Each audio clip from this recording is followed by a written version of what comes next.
This is the War Brief Daily for April 12th, 2026, covering the Russia-Ukraine theater. Tonight we're tracking 3 confirmed developments. A massive Russian drone barrage launched in the hours immediately before Moscow's own declared ceasefire. That ceasefire taking effect and being violated almost immediately.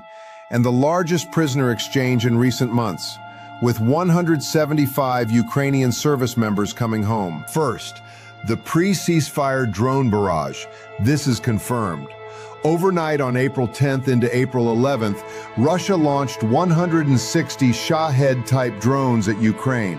The Ukrainian Air Force confirmed it intercepted or electronically suppressed 133 of those, an 83% interception rate. But 27 got through, and the damage was real. In Odessa, at least 2 people were killed and 2 more wounded when drones struck a residential area, hitting apartment buildings, private homes, and a kindergarten. In Kherson, a trolley bus driver was killed when a drone hit his vehicle. That strike happened less than 1 hour before Russia's own ceasefire was scheduled to begin. Confirmed by Kherson regional head Oleksandr Prokudin. Ukraine also struck overnight, drones hitting an oil depot in Russia's Krasnodar region. The significance is not subtle. Russia launched one of its largest drone barrages in weeks in the hours immediately before its own humanitarian ceasefire declaration. That sequencing is not consistent with a genuine desire to de-escalate. Second, the Easter ceasefire. Putin declared a 32-hour halt to hostilities beginning at 4 p.m. Saturday, April 11th. Zelensky committed publicly, writing, "Easter should be a time of silence and safety." He also wrote, "We all understand who we are dealing with." He was right. Within hours of the ceasefire taking effect, Ukrainian military officer Serhiy Kolesnichenko of the 148th Separate Artillery Brigade told the Associated Press directly, "The ceasefire is not being observed by the Russian side." Russian drones continued striking Ukrainian positions even as artillery fire paused in some sectors. Ukraine's stated posture: silence to silence, fire to fire. Kremlin spokesman Dmitry Peskov called the ceasefire a purely humanitarian gesture and confirmed Moscow's settlement conditions remain unchanged. One analytical note here: Ukraine's mid-range drone strike rate has tripled in 3 months.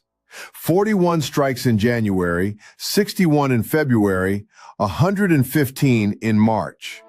ISW assesses this is disrupting Russia's planned spring-summer offensive. A ceasefire declared now, at the peak of that trend, may reflect Russian interest in pausing Ukrainian momentum, not a genuine peace move. That is an assessment, not a confirmed fact.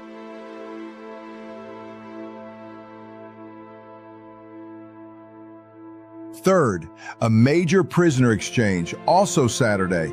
This is confirmed. Russia returned 175 Ukrainian service members and 7 civilians.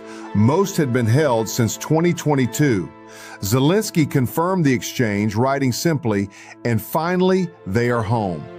Russia received 175 soldiers in return.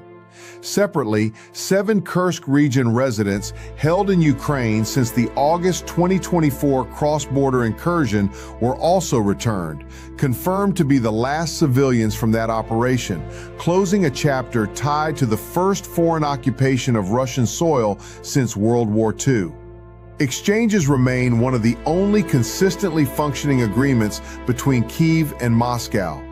That one happened on the same day as the drone violations. That contrast tells you something about the state of this war. Here is what to watch next. Monitor whether the Russian drone campaign continues through the remaining ceasefire window and how Ukraine responds. Track the ISW April 11th frontline assessment for updated mapping at the Donetsk-Dnipropetrovsk-Zaporizhia junction, an operationally sensitive sector. And watch whether the confirmed ceasefire violations shift U.S. mediation posture or prompt Zelensky's next public response. That's your War Brief Daily for April 12, 2026.